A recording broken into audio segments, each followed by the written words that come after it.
Every winter we would make our way out to the area around Sorvo for some relaxation, snowboarding, hiking, enjoying the cabin, mountain climbing, etc. The area was right next to a popular ski resort, hosting thousands of skiers and snowboarders as soon as the first snow falls in the fall. I made my way out there with my friends Mike and Anna. We were itching to get out there on the slopes, so we checked into our cabin that we were renting and about our time on the hills, ripping on our boards, having a blast. After having several successful runs and a few wipeouts, we head to a more challenging slope. Mike and Anna got first, both wipe out before reaching the bottom. Then it's my turn. I head down, sliding through several turns, then up and over a rise, acting as a would-be ramp. I catch some decent air, land, and go into another turn. Then a sudden deep drop off. I make it through and go over yet another rise. This time, I get some really good air. I grab my board and rotate my body, perfectly executing a 540. Could have got a 720 if I rotated quicker and got more air, but I'll take it. The zip down to the bottom. Mike and Anna both shaking their heads and smiling in amazement. "How do you do it?"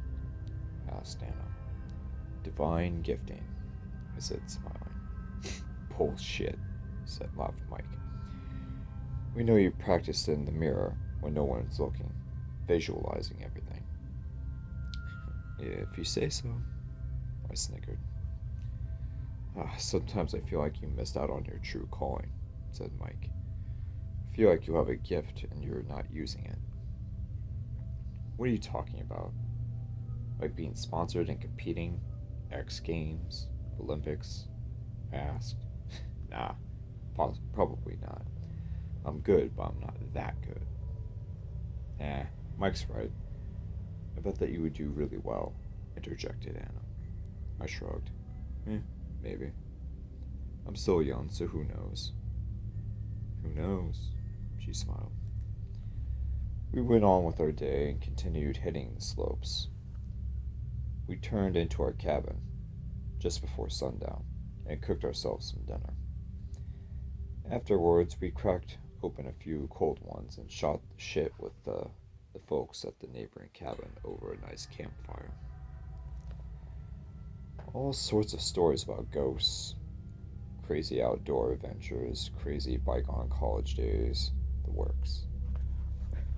Then, our newfound friend Ray told us about the legend of the beast of Mount Sorvo. The monster had never been seen before, but rather heard, along with the many mountaineers, skiers, campers, and hunters that had gone missing over the years. Presumably, this is the reason why the mountain was strongly a limited access part throughout the year and closed off completely once wintertime closed in. However, the creature has never actually been seen by anyone who had lived to tell the tale. All that has been found is blood in the snow, crushed bodies, and bones of some of the missing persons, and large, enormous 36-inch tracks, some say 40 inches. Oh great, another Sasquatch legend. "Nope, this is something else," whispered Ray. "Something much larger, something much worse," Ray went on. "So far, no one has escaped the clutches of the beast. Some say you can hear the monster roaring from his winter abode on the mountain." And just then, as if by some sort of cue, we hear a low, long roar out in the distance coming from Mount Sorvo. And then another. Just 30 seconds after, the earlier one had ended. Several of the neighboring cabins had emptied out, and people were talking amongst themselves of what it was. Sorvo monster, one man exclaimed. Probably some random Yahoo having a laugh, said another. That seemed to be a little deep, loud, and well projected to be some random person doing a prank, said Anna. He could be using loudspeakers, said Mike. I don't think so, I said. The place has been blocked off for a while. Mike rolled his eyes and went back into the cabin to get another beer. Have you ever heard of it? Leaving the mountain and coming down into the hills and valleys to eat? I asked Ray. No, but that's not to say that I couldn't.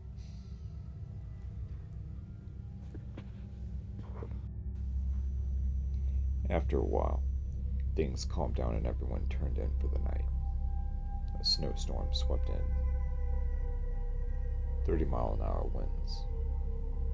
While Mike and Anna were asleep, I could have sworn No, I did hear that same roar far off in the distance, just echoing off the mountains, mixing with the low cry of the wind and snow. I sink into the sound, the hauntingly peaceful cry of the wind, and I doze off. The next morning, as Crisp and I decided to hit up the west side of the mountain. There was a limited access slope that was limited to just snowboarders, and I had already applied for a permit before the season had started. It was highly sought after, and I felt like I had hit the jackpot. I checked in at the station and headed up. Mike and Ann were enjoying some breakfast together back at the cabin, so I figured I would go ahead and head up. I had made it to the top. I latched on my board, got situated, and was about to head down. Until I couldn't move. I couldn't budge. Something was holding me still in place. I felt the pressure of these incredibly large hands holding me down at the shoulders. Gigantic hands just putting down pressure onto my shoulders so I couldn't move. I was hopeless.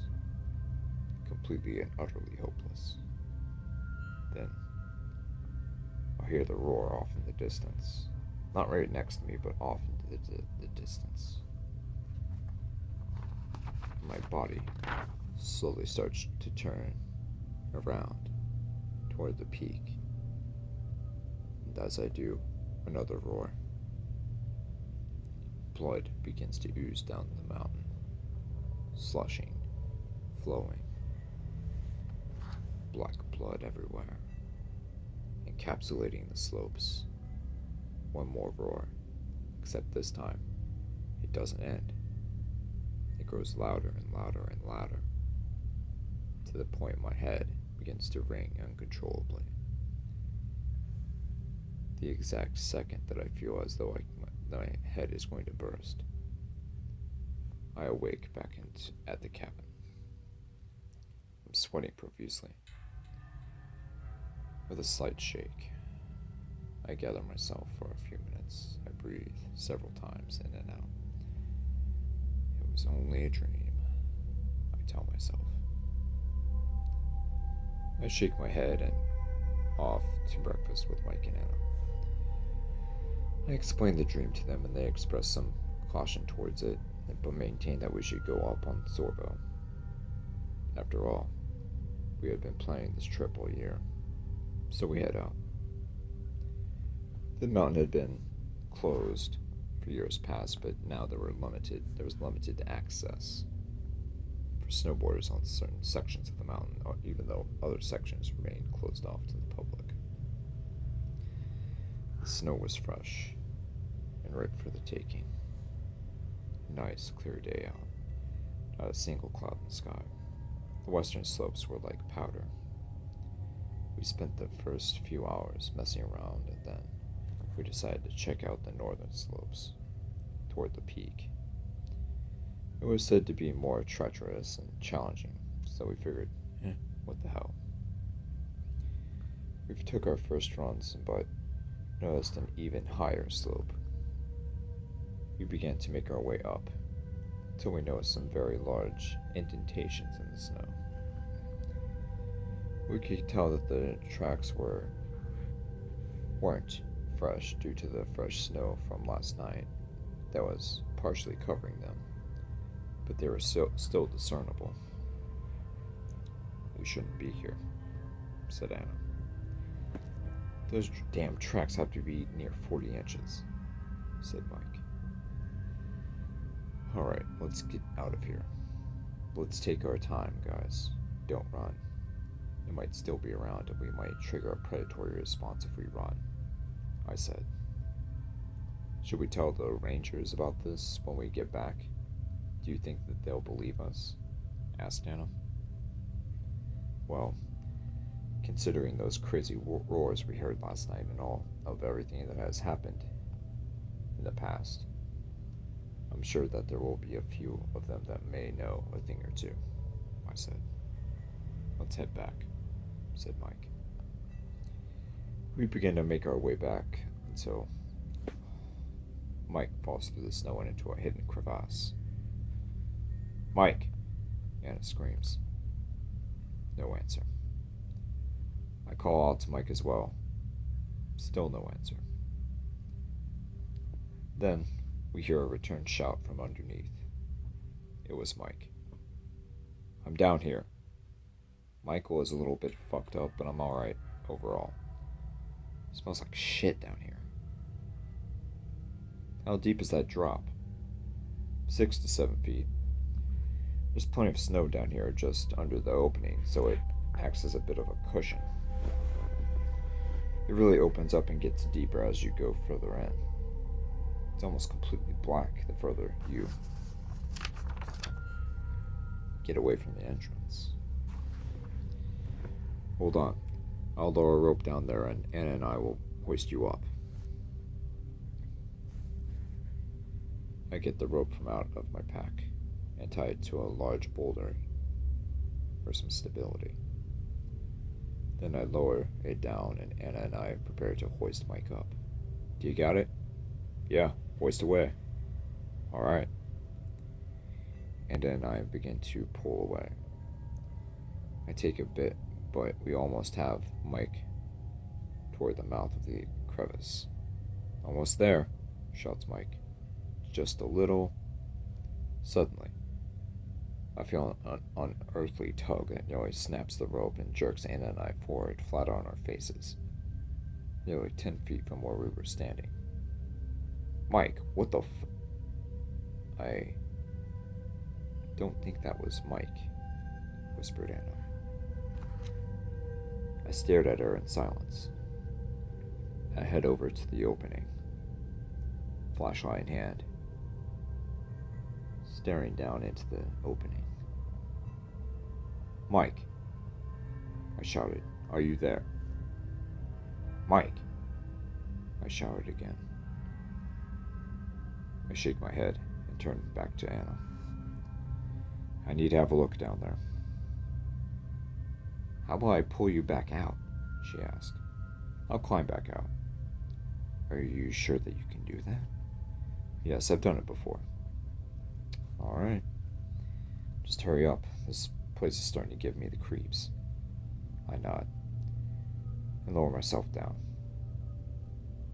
Small headlamp attached. "Mike," I shouted. No answer. The headlamp illuminates the underground labyrinth. It's about 7 feet deep where I was standing, getting slightly deeper with every step. Then I noticed a large bloodstain not far from where I'm standing. "Mike," I shouted again. No answer. I noticed a good-sized blood trail going off deeper into the labyrinth, quite wide and long. A fatal wound that's incredibly fresh. Mike! I shout again.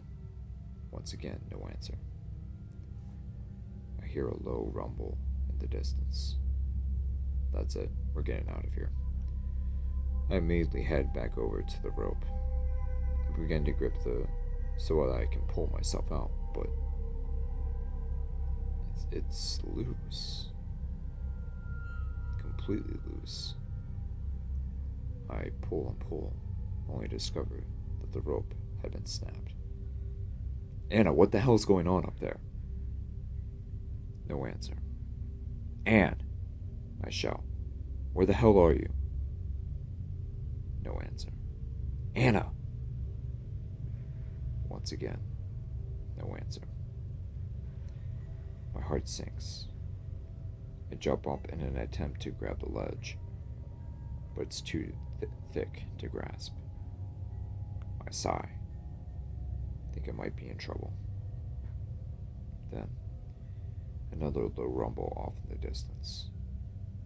I lower my headlamp light, move off to the opposite direction of the sound. I duck down, nearly crawling. The labyrinth starts to open up and the ceiling going up to almost 30 feet, with the crevice still giving off sunlight. Another rumble, this time even closer. I turn off the headlamp to avoid detection. Along with going down on all fours, down to a crawl, the natural lighting runs out, near complete darkness. I feel around while moving, a mixture of smooth rock, surprisingly smooth. I continue moving. Then, I begin to feel odd things on the ground, rougher than the rock, but still with a smoothness to it. I'm completely surrounded by it. Then, some of it cracks from under my foot. All the while, my fingers go through those two holes.